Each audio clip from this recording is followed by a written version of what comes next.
Petite rubrique, vous connaissez donc réponse à certaines questions d'internautes. Mathieu, alors là, la crédibilité du duo Govou-Cissé est-elle proche du néant ou pas? Pas gentil, Mathieu. La crédibilité de Govou-Cissé, c'est vrai que Govou et Cissé n'ont pas été des joueurs très réguliers.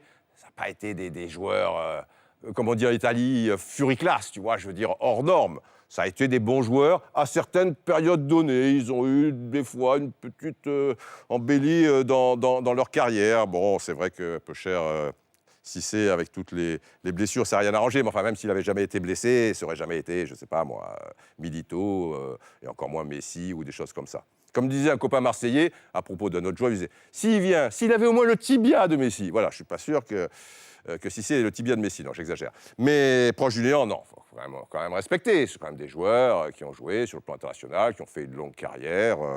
Voilà, Mathieu. Et dans la foulée, tu me demandes est-ce que Cissé peut finir meilleur buteur? Pourquoi pas? Il est au Panathinaïkos d'Athènes, il y a une grosse équipe. Ça fait longtemps que je ne suis pas trop le championnat grec, mais bon, c'est toujours l'une des 3 meilleures équipes grecques. Pourquoi pas, Mathieu? Antoine, quelle équipe française ira le plus loin cette année en Ligue des Champions? Alors Lyon, effectivement, ils ont cet avantage, même s'ils sont en très nette régression ces dernières années, enfin demi-finaliste quand même la saison passée, ils ont cet avantage d'expérience, de culture de cette Ligue des Champions. Je pense que Marseille, si ça prend bien, avec Rémi, Gignac, Valbuena qui va prendre une dimension avec son bon match en équipe de France, ça va aussi le lancer.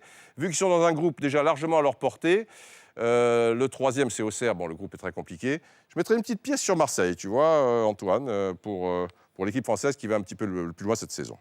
Sylvain, comment Auxerre va réussir à tenir le rythme de la Ligue des Champions au vu de son effectif à peine compétitif pour la Ligue 1? C'est ce que je disais il y a quelques temps déjà ici. Je pense qu'Auxerre ne va pas tenir le rythme. Il faut qu'ils s'accrochent et qu'au mercato, ils prennent 1 ou 2 joueurs. Mais je pense que ça a été une erreur. Alors après, sur le plan économique, je veux dire, c'est normal. Hein.